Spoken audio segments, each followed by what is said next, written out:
નમસ્કાર ખેડૂત મિત્રો, હું છું તમારો મિત્ર સંજય ગોયલ।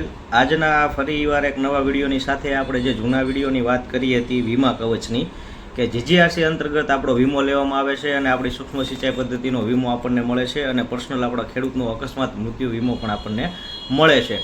તો એ વીમાની વાત મેં તમને પાછલા વિડીયોની અંદર કરી હતી। હવે આજના વિડીયોની અંદર જે આપણે વાત કરવાની છે એ વીમાની અંદર આપણને 4 પ્રકારના વીમા મળે છે, કે જેમાં આપણે એ વીમા વિશે વાત કરવાના છીએ। બરાબર છે, કે જેમાં 4 પ્રકારના વીમા છે એમાં આપણને જે 4 પ્રકારના કયા વીમા મળે છે, એ વીમાની પ્રોસેસ શું હોય છે અને એના માટે આપણે શું પંચરોજ કામ કે શું આપણે પ્રોસેસ કરવાની હોય છે। તો આ યુટ્યુબ ચેનલ ઉપર જો મિત્રો તમે નવા હોય તો ખેતીવાડીની યુટ્યુબ ચેનલ છે, ખેડૂતને લગતી માહિતી, ડ્રીપ ઇરિગેશનને લગતી તમામ માહિતીઓ આપણે આપવાની કોશિશ કરીએ છીએ। જીજીઆરસીની જે પ્રોસેસ છે એની વિશે માહિતી આપવાની આપણે કોશિશ કરીએ છીએ અને સાથે સાથે આપણે આઈ ખેડૂત પોર્ટલ એટલે ખેતીને લગતી તમામ વસ્તુઓ જે છે એને આપણે આ એક યુટ્યુબ ચેનલના માધ્યમથી આવરી લેવાની મહેનત કરીએ છીએ, કોશિશ કરીએ છીએ અને તમને વ્યવસ્થિત માહિતી આપી શકીએ એ માટે અવનવા વિડીયો મૂકતા હોઈએ છીએ। તો જો હજી સુધી તમે આ યુટ્યુબ ચેનલ ઉપર નવા હોય તો વિડીયોને લાઇક કરજો, શેર કરજો અને યુટ્યુબ ચેનલ સબસ્ક્રાઈબ કરી લેજો અને ઓલ નોટિફિકેશન ઉપર તમે બેલ ઉપર ઓલ નોટિફિકેશન ઉપર આઇકોન ઉપર આપી દેજો, જેથી તમે જ્યારે હું નવો વિડીયો મૂકું ને તો તમને તરત એ નોટિફિકેશન આવી જાય અને તમને એની માહિતી મળે। અને દર વખતે હું જીજીઆરસીને આપણે કઈ રીતે ઓપન કરવી એ બતાવતો હોઉં છું, કારણ કે ઘણીવાર ઘણા મિત્રો નવા હોય છે તો એ જૂના વિડીયોમાં એમને ખબર નથી હોતી અને જૂના વિડીયો એ જોઈને ચેક નથી કરતા, જેથી એમને ખબર નથી પડતી કે અમારે જીજીઆરસી કઈ રીતે ખોલવી। તો આ તમે મોબાઈલ થ્રુ પણ જીજીઆરસી ખોલી શકો છો। ગૂગલમાં જઈને જીજીઆરસી ટાઈપ કરવાનું છે, એની અંદર આ વેલકમ ટુ જીજીઆરસી જે પહેલું આવે એના ઉપર ક્લિક કરશો એટલે વેલકમ ટુ જીજીઆરસીની આ વેબસાઇટ આપણી ખુલી જશે।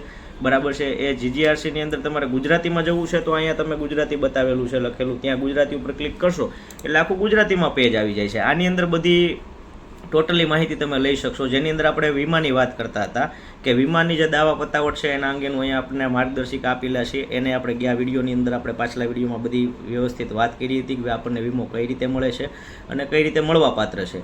તો એના જે અત્યારે આપણે આજની અંદર વાત કરવાના છીએ તો એ વીમા કવચની ગુજરાત ગ્રીન રેવોલ્યુશન કંપની દ્વારા આપણે ન્યૂ ઇન્ડિયા ઇન્સ્યોરન્સ કંપનીની અંદર આપણો વીમો હોય છે, એની અંદર આપણે 4 પ્રકારે વીમો મળે છે। એક છે કે ભાઈ વીમાનો દાવો દાખલ કરવા માટેની પદ્ધતિ, 4 પદ્ધતિ છે, જેમાં 10,000 સુધીનો દાવો હોય તો એના માટે તમારે શું જરૂરી દસ્તાવેજો જોઈએ અને એની શું પદ્ધતિ છે એની માહિતી છે। બીજું એ પદ્ધતિ છે જે છે 10,000થી ઉપરનો દાવો તમારે હોય તો એ કરવા માટેના જરૂરી કયા દસ્તાવેજો જોશે અને કઈ પદ્ધતિ છે। ત્રીજી પદ્ધતિ છે આકસ્મિક મૃત્યુ પર્સનલ એક્સિડેન્ટલ ડેથ પોલિસીમાં વીમાનો દાવો કરવા માટેની પદ્ધતિ, કે અકસ્માતમાં મૃત્યુ થયું ખેડૂતનું, બરાબર છે, જેણે ડ્રીપ લીધી છે તો એના માટેની શું પદ્ધતિ છે, એને કયા દસ્તાવેજ ડોક્યુમેન્ટ જોશે અને એને શું પ્રોસેસ કરવાની છે। અને ચોથી જે છે એ અકસ્માતમાં કાયમી અક્ષમતા પર્સનલ એક્સિડન્ટ માટે વીમાનો દાવો રજૂ કરવા માટેની જે પદ્ધતિ છે, બરાબર, તો એની શું પદ્ધતિ છે, એની શું પ્રોસેસ છે, એ 4 પદ્ધતિઓ આમાં બતાવેલી છે। જીજીઆરસીની વેબસાઇટ ઉપર જ આપણે જોઈ રહ્યા છીએ અને એના વિશે આપણે માહિતી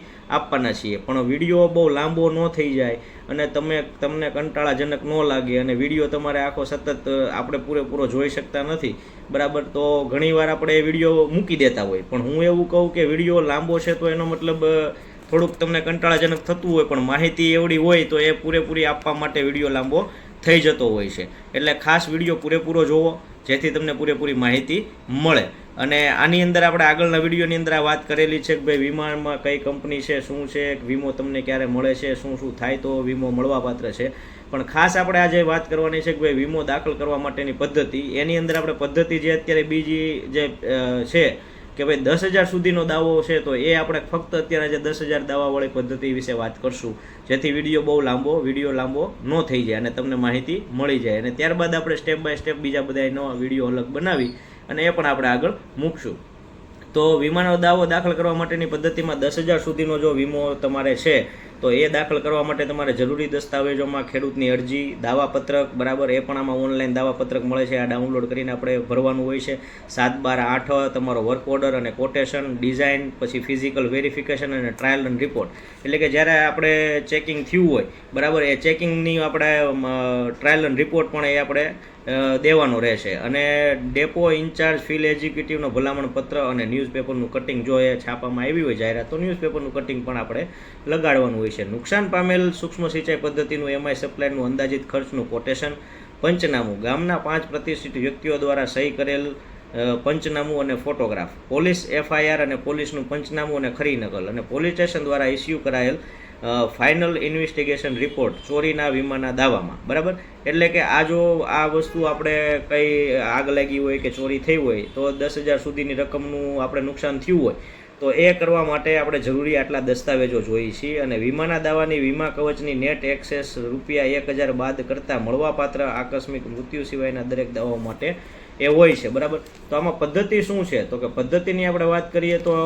નુકસાનનો બનાવ બાદ ખેડૂતને પોતાના વીમાના દાવાની અરજી જ્યાં ટ્રાયલ પાર્ટી એગ્રીમેન્ટ કરાવેલું હોય એ GSFC, GNFC, GGRC office depot ઉપર દિન 7માં લેખિતમાં જાણ કરવી. એટલે કે નુકસાન કે જે કંઈ પણ બનાવ બને છે એના 7 દિવસમાં આપણે જે TPA કરાવીએ છીએ ત્યાં ડેપો ઉપર આની અરજી આપણે કરવાની હોય છે. ખેડૂતે પોતાના વીમાના દાવો માટે ડેપો ઉપર દાવાપત્રક મેળવી લેવું, ખેડૂત MI સપ્લાયર પાસેથી અંદાજિત ખર્ચનું કોટેશન મેળવી લેવું, ખેડૂતને વીમા દાવાની અરજી દાવાપત્રક, અંદાજિત ખર્ચનું કોટેશન, પોલીસ FIR અને પંચનામા સાથે દિન 15માં લેખિતમાં ડેપો ઉપર જાણ કરવી પડે છે. એટલે 15 દિવસમાં આપણે આ બધી પ્રોસેસ પૂરી કરી અને ડેપો ઉપર જાણ કરવી પડે છે. ડેપો ઇન્ચાર્જ ફિલ્ડ એક્ઝિક્યુટિવ નુકસાન પામેલ સ્થળનું પરીક્ષણ કરે છે અને એ અંગેનો રિપોર્ટ બનાવશે. ડેપો ઇન્ચાર્જ અને ફિલ્ડ એક્ઝિક્યુટિવ ઉપરોક્ત જણાવેલ દરેક દસ્તાવેજ ઉપર GGRC હેડ ઓફિસે મોકલી આપે છે અને ડેપો ઇન્ચાર્જ ફિલ્ડ એક્ઝિક્યુટિવ ઉપરોક્ત જણાવેલ દરેક દસ્તાવેજોને GGRCની ઓફિસે મોકલી આપશે. એની રીતે બધું વેરિફિકેશન કરી અને GGRC વીમાના દાવાના તેના ક્રમના આધારે ન્યૂ ઇન્ડિયા ઇન્સ્યોરન્સ કંપની, બરાબર, જેનો મંજૂરી માટે મોકલી આપશે. GGRC દ્વારા ન્યૂ ઇન્ડિયા ઇન્સ્યોરન્સ કંપનીઓમાંથી મંજૂર થયેલ વીમાના દાવાની જાણ ખેડૂતને તેમના સૂક્ષ્મ સિંચાઈ પદ્ધતિના સમારકામ માટે કરવામાં આવશે. ખેડૂતને જાણ થઈ દિન 15માં તેના સૂક્ષ્મ સિંચાઈ પદ્ધતિનું સમારકામ કરાવી તે અંગેનું બિલ રજૂ કરવાનું રહે છે. અને MI સપ્લાયરની રસીદ લઈ GSFC, GNFC, GGRC દ્વારા ડેપોમાં જમા કરવામાં આવે છે, જે depot in-charge GGRC head office ખાતે મોકલી આપશે. અને GGRC હેડ ઓફિસ ઉપરોક્ત દસ્તાવેજો અને MISની વીમાની રકમની ચૂકવણી માટે મોકલી આપશે અને MIC દ્વારા વીમાના દાવાની મંજૂર થયેલ રકમ વીમાધારકને મોકલી અપાશે.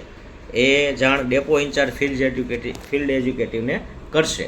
એટલે કે આ આખી પ્રોસેસ છે. બરાબર છે. હવે આ પ્રોસેસ જે છે એ બધી આમાં ગુજરાતીમાં બતાવેલી છે. તમે ધારો તો તમારી રીતે પણ મોબાઈલ થ્રુ આ ડાઉનલોડ કરી અને જાણી શકશો.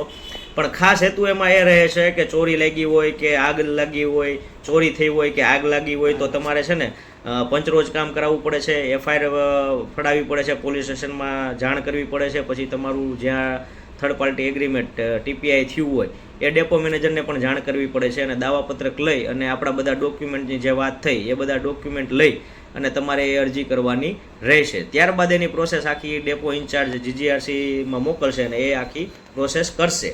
તો આ છે 10,000 સુધીનું જો કે આપણે થયું છે તો એની પ્રોસેસ છે. અને નેક્સ્ટ અને પછીના જે વિડીયો છે એની અંદર આપણે મૂકશું કે ભાઈ 10,000થી ઉપરનું નુકસાન થાય છે તો એના માટે શું પદ્ધતિ છે, એના માટે શું કરવું. પણ ખાસ આ વીમા ક્યારે શરૂ થાય છે? જ્યારે તમારું ટ્રાયલ રન થઈ જાય છે ત્યારબાદ તમને વીમો મળવા પાત્ર છે, એ વાત ભૂલતા નહીં. બરાબર છે. આશા રાખું છું વિડીયોની માહિતી તમને સારી લાગી હશે.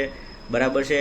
જે કંઈ તમારે કંઈ વધુ માહિતી જોતી હોય તો કમેન્ટ બોક્સમાં પણ લખજો. તમને બીજા કોઈ વિશે ખેતીવાડીમાં ડ્રીપ ઇરિગેશનમાં તમને કંઈ ન સમજાતું હોય ને કંઈ નવા વિડીયો વિશે તમે સજેશન આપશો તો એ વિશે પણ આપણે વિડીયો બનાવીને મૂકશું. આભાર. અસ્તુ. જય જવાન, જય કિસાન.